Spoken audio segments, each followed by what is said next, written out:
Le Crédit Agricole SFR Entreprise. EDF, Crête d'Or. La SCPR et la Chambre de commerce et d'industrie de la Réunion vous proposent les nouveaux défis. L'ADIR et RFO Réunion, avec le concours de l'Europe, la région et le département, présentent les nouveaux défis.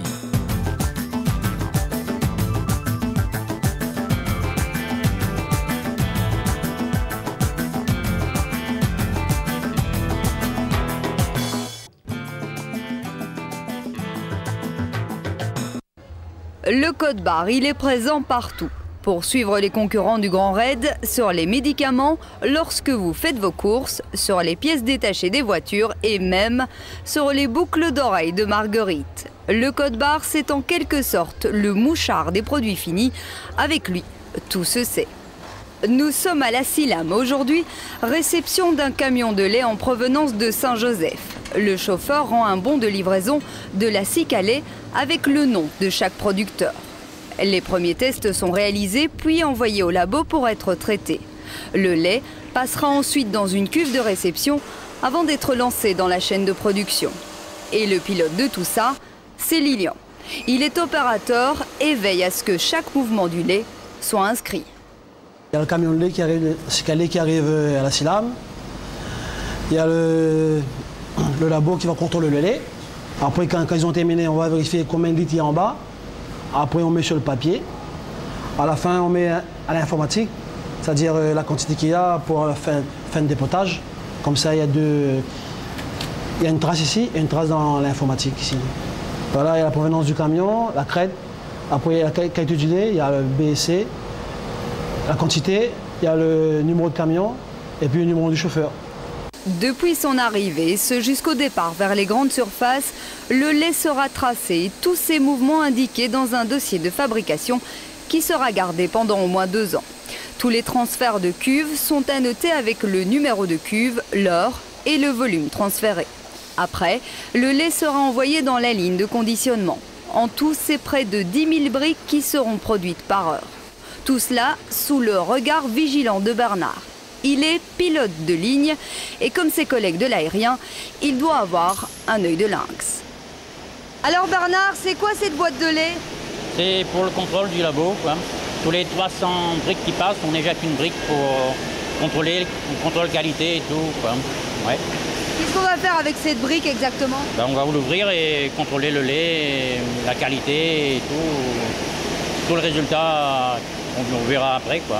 Dans cette étape du processus de fabrication, chaque mouvement de la chaîne de conditionnement est également surveillé. Le moindre détail est noté, comme par exemple les détections de fuite. Le tout est répertorié dans le dossier de fabrication créé à l'arrivée du camion. Ainsi, si un lot doit être retiré des grandes surfaces, les techniciens pourront vérifier toutes les étapes de la fabrication. Et cela facilement, il leur suffira de lire les codes inscrits sur la boîte de lait. Sur cette boîte de lait, il y a la date de fin de préemption en fin de compte, et puis après la date de fabrication du produit, ainsi que la ligne de fabrication et l'heure de fabrication, ce qui nous permet, en cas de petits problèmes, de rapatrier nos produits et que ça n'arrive pas chez le client proprement dit.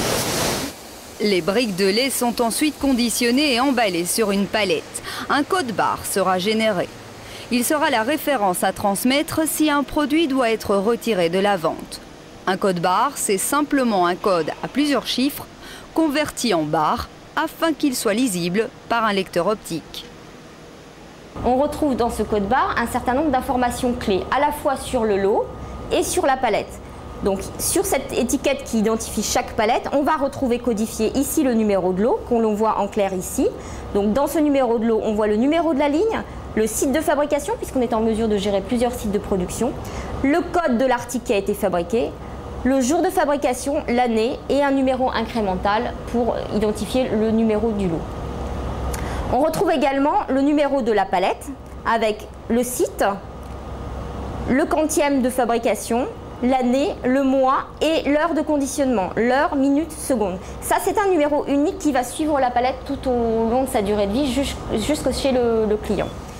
Après l'emballage, les palettes de lait sont acheminées vers le hall de stockage de la Silam. Elles resteront ici en quarantaine pendant au moins 72 heures. Le temps pour les laborantins de faire tous les tests sur le lait et de vérifier qu'il est entièrement conforme aux normes. Ensuite, c'est de ce bureau que l'on donnera le feu vert pour l'acheminement vers les grandes surfaces. Alors, celui qu'on a fait, il est ici.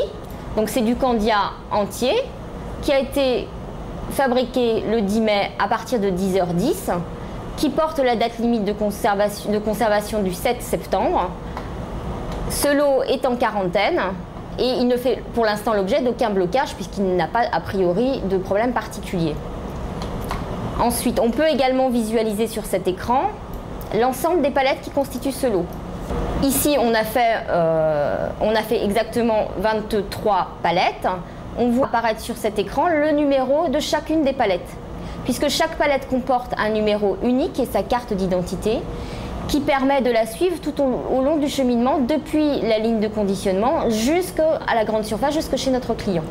Après la quarantaine, les palettes sont prêtes pour la distribution en grande surface. Un échantillon sera gardé à l'entreprise jusqu'à la date de péremption.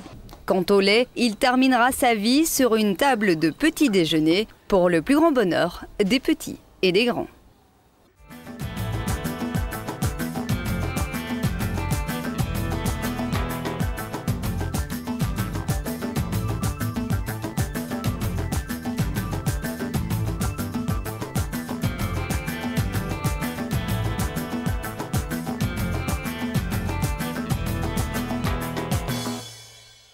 Le Crédit Agricole SFR Entreprise.